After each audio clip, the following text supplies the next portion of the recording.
পুরো পৃথিবী জুড়ে বাজছে তৃতীয় বিশ্বযুদ্ধের দামামা। আর এরই মধ্যেই আমাদের হাতে এসে পৌঁছেছে গুরুত্বপূর্ণ আন্তর্জাতিক সংবাদ। শুরুতেই শিরোনাম, সিরিয়ার কুর্দি নেতৃত্বাধীন দলের সঙ্গে আঙ্কারাপন্থীদের সংঘর্ষ, নিহত 24। পরেই জানাবো, লজ্জাজনকভাবে হেরে মধ্যপ্রাচ্য থেকে পালাবে যুক্তরাষ্ট্র, আয়াতুল্লাহ উজামা খামেনির হুঁশিয়ারি। এদিকে ইয়েমেনে সৌদি আরবের হামলা, আহত 1। পরেই জানাবো, সিরিয়ায় প্রতিরক্ষা ও বৈজ্ঞানিক কেন্দ্র লক্ষ্য করে ইসরায়েলের বিমান হামলা। এবং সর্বশেষ জানাবো, গাজায় ভোর থেকে নিহত 17, সেফ জোনে হামলায় প্রাণ গেলেও আরো 5 শিশুর। এতক্ষণ শুনছিলেন সংবাদ শিরোনাম, এবারে বিস্তারিত। তবে তার আগে প্রতিদিনের আপডেট আন্তর্জাতিক সংবাদ সবার আগে পেতে ভিডিওটিতে একটি লাইক দিয়ে চ্যানেলটি সাবস্ক্রাইব করার অনুরোধ রইল। সিরিয়ার কুর্দি নেতৃত্বাধীন দলের সঙ্গে আঙ্কারাপন্থীদের সংঘর্ষ, নিহত 24। সিরিয়ার উত্তর মানবিজ জেলায় কুর্দি নেতৃত্বাধীন সিরিয়ান ডেমোক্রেট ফোর্সেস এর সঙ্গে সংঘর্ষে কমপক্ষে 24 জন যোদ্ধা নিহত হয়েছে, যাদের বেশিরভাগই তুর্কি সমর্থিত গ্রুপের সদস্য। একটি যুদ্ধ পর্যবেক্ষক গতকাল বৃহস্পতিবার এই তথ্য জানিয়েছে। সিরিয়ান অবজারভেটিভ ফর হিউম্যান রাইটস জানিয়েছে, সহিংসতায় তুর্কি সমর্থিত 23 জন যোদ্ধা এবং এসডিএফ অধিভুক্ত মানবিজ মিলিটারি কাউন্সিলের একজন সদস্য নিহত হয়েছে। ব্রিটেন ভিত্তিক যুদ্ধ পর্যবেক্ষক জানিয়েছে, মানবিজের দক্ষিণে 2টি শহরে আঙ্কারা সমর্থিত যোদ্ধাদের হামলার মাধ্যমে সর্বশেষ লড়াইয়ের সূত্রপাত হয়েছিল। তুরস্ক এসডিএফ এর প্রধান পিপলস প্রোটেকশন ইউনিটকে জঙ্গি কুর্দিস্তান ওয়ার্কার্স পার্টি পিকেকে এর সঙ্গে যুক্ত থাকার জন্য অভিযুক্ত করেছে। ওয়াইপিজিকে ওয়াশিংটন এবং আঙ্কারা উভয় সন্ত্রাসী গোষ্ঠী হিসাবে কালো তালিকাভুক্ত করেছে। আরব সংখ্যাগরিষ্ঠ শহর মানবিজের চারপাশে লড়াই চলছে। অবজারভেটিভের মতে, যখন মানবিজের দক্ষিণ ও পূর্বে সংঘর্ষ চলতে থাকে, তখন তুর্কি বাহিনী ড্রোন এবং ভারী কামান দিয়ে ওই এলাকায় বোমা বর্ষণ শুরু করে। এসডিএফ বলেছে, তারা মানবিজের দক্ষিণ ও পূর্বে তুরস্ক সমর্থিত গোষ্ঠীগুলোর হামলা প্রতিহত করেছে। এসডিএফ এক বিবৃতিতে বলেছে, আজ সকালে 5টি তুর্কি ড্রোন, ট্যাঙ্ক এবং আধুনিক সাজোয়াজানের সহায়তায় ভাড়াটে গোষ্ঠীগুলো মানবিজ এলাকার বেশ কয়েকটি গ্রামে সহিংস আক্রমণ শুরু করে। বিবৃতিতে আরও জানা যায়, আমাদের যোদ্ধারা সকল আক্রমণ প্রতিহত করতে সফল হয়েছে। বহু ভাড়াটে সেনাকে হত্যা করা হয়েছে এবং একটি ট্যাঙ্ক সহ 6টি সাজোয়াজান ধ্বংস করা হয়েছে। লজ্জাজনকভাবে হেরে মধ্যপ্রাচ্য থেকে পালাবে যুক্তরাষ্ট্র, বলছে আয়াতুল্লাহ উজামা খামেনি। যুক্তরাষ্ট্রকে পরাস্ত করার হুঁশিয়ারি জানিয়ে নতুন বছর শুরু করল ইরান। এর অংশ হিসেবে মধ্যপ্রাচ্য জুড়ে মিত্রপক্ষগুলোকে নিয়ে প্রতিরোধ অক্ষ আরও শক্তিশালী করার পথে হাঁটছে দেশটি। ইরানের সর্বোচ্চ নেতা আয়াতুল্লাহ উজামা খামেনি বলেন, মধ্যপ্রাচ্যে যুক্তরাষ্ট্র ও তার ডানহাত ইসরায়েলকে টেনে নামানো হবে। পরাজিত করে এই অঞ্চল থেকে বিতাড়িত করা হবে মার্কিনীদের। খামেনি বলেন, লেবানন ও ইয়েমেনে যুক্তরাষ্ট্র ও ইসরায়েলকে পিছু হটিয়ে প্রতীকী বিজয় অর্জন করবে প্রতিরোধক্ষ। একই সাথে সিরিয়ায় আপাতত সুবিধাজনক অবস্থানে থাকলেও সেখান থেকেও এই দুই দেশকে পিছু হটতে হবে বলে সতর্ক বার্তা দেন তিনি। এদিন সিরিয়ায় মার্কিনীদের যেসব সামরিক ঘাঁটি আছে সেগুলো ধ্বংস করারও হুমকি দেন ইরানের সর্বোচ্চ নেতা। তিনি বলেন, লেবানন প্রতিরোধের এক প্রতীক এবং তারা জয়ী হবে। একই সাথে ইয়েমেনও প্রতিরোধের জ্বলন্ত প্রতীক, তারাও জয়ী হবে।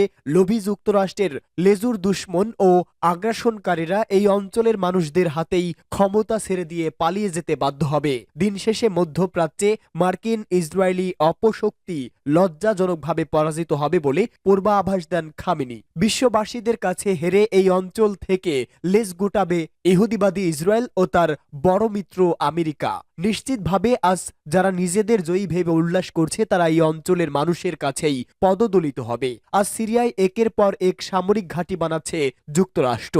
সেগুলোকে নিশ্চিহ্ন করে দেবে দেশটির তরুণ প্রজন্মরা। লেবাননে ইরানের মিত্রগোষ্ঠী হিজবুল্লাহ বা গাজার হামাসের কাছে অস্ত্র ও সামরিক সহায়তা পৌঁছে দেওয়ার প্রধান রুট সিরিয়া। সম্প্রতি দেশটিতে মিত্র বাশার আল আসাদ ক্ষমতাচ্যুত হওয়ায় নিজের আধিপত্য নিয়ে বিপাকে পড়েছে তেহরান। সেই পরিস্থিতি কাটিয়ে উঠতে নতুনভাবে পরিকল্পনা সাজাচ্ছে ইরানের বিপ্লবী গার্ড বাহিনী। এরই মাঝে ইসরায়েলের বিরুদ্ধে লড়তে সিরিয়া থেকে নতুন একটি প্রতিরোধ গোষ্ঠীর আবির্ভাব ঘটেছে, জানিয়েছে ইরানের নিরাপত্তা প্রধান আলী আকবর আহমদিয়ান। সিরিয়ায় বাশারের পতনেও ইরান নেতৃত্বাধীন ইসরায়েল বিরোধী প্রতিরোধের অক্ষ শক্তি দুর্বল হয়ে যায়নি বলে দাবি করেছে তিনি। সার্বিক প্রেক্ষাপটে নতুন বছরের শুরুতেই যুক্তরাষ্ট্র ও ইসরায়েলের প্রতি ইরানের সর্বোচ্চ ধর্মীয় নেতার হুঁশিয়ারি মধ্যপ্রাচ্যে নতুন লড়াইয়ের ইঙ্গিত বলে অভিমত বিশ্লেষকদের। এতে করে চলতি বছরে এই অঞ্চলে উত্তেজনা আরও ছড়িয়ে পড়বে সেই আশঙ্কাই জোরালো হচ্ছে। ইয়েমেনে সৌদি আরবের হামলা, আহত এক।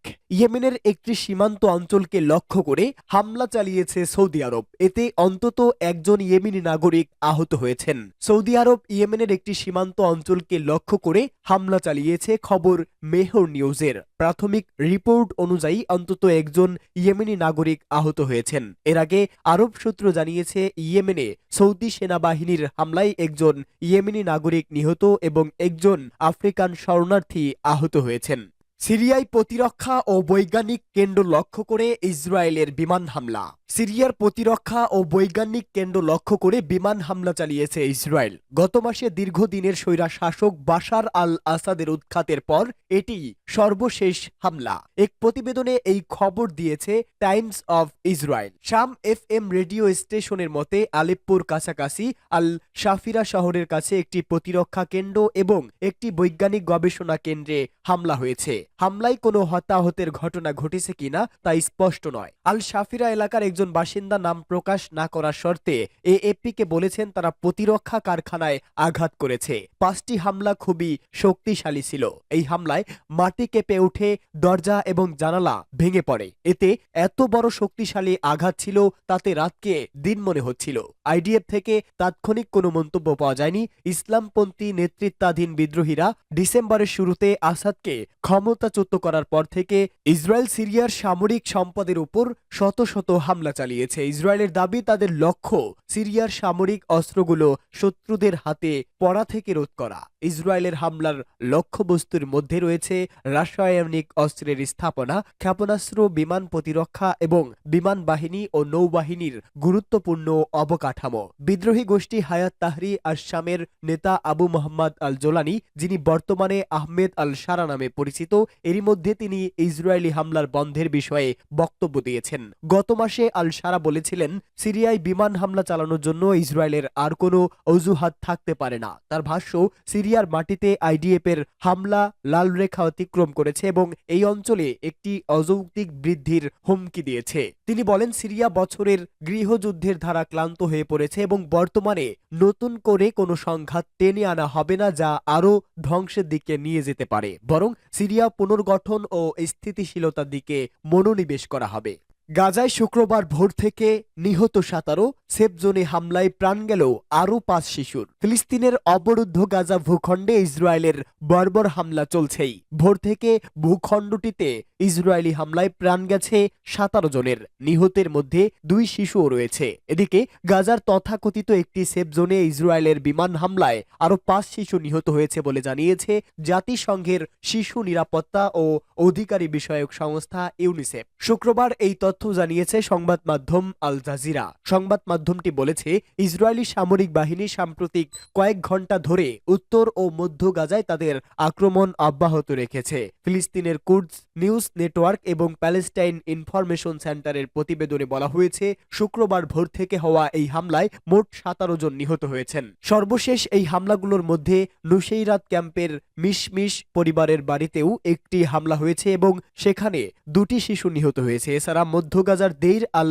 বালাহে পশ্চিমে সালমান পরিবারের বাড়িতে একটি হামলা হয়েছে, যাতে কমপক্ষে 4 জন নিহত হয়েছেন। এদিকে ইসরায়েলি বিমান হামলায় গাজার সেফ জোনে 5 শিশু নিহত হয়েছে বলে জানিয়েছে ইউনিসেফ। জাতিসংঘের এই সংস্থাটির তথ্য অনুসারে তথাকথিত মানবিক অঞ্চলের মধ্যে বাস্তুচ্যুত ফিলিস্তিনিদের একটি তাঁবুতে ইসরায়েলি বিমান হামলায় ওই 5 শিশু নিহত এবং অন্যরাও আহত হয়েছেন। আল জাজিরা বলেছে দক্ষিণাঞ্চলীয় শহর খান ইউনুসের নিকটবর্তী উপকূলীয় এলাকা আল মাওয়াসিতে এই হামলার ঘটনা ঘটে। এতে 3 ছেলে ও 2 মেয়ে নিহত হন। সকলের বয়স 7 থেকে 13 বছরের মধ্যে বলে ইউনিসেফ জানিয়েছে। জাতিসংঘের এই সংস্থাটি বলেছে, বোমা, ঠান্ডা, রোগ ও ক্ষুধা থেকে শিশুদের রক্ষা করার মতো জায়গা নেই। এটা এখনই বন্ধ করতে হবে। উল্লেখ 2023 সালের 7 অক্টোবর হামাসের নজিরবিহীন আন্তঃসীমান্ত হামলার পর থেকে ইসরায়েল গাজা উপত্যকায় অবিরাম বিমান ও স্থল হামলা চালিয়ে যাচ্ছে।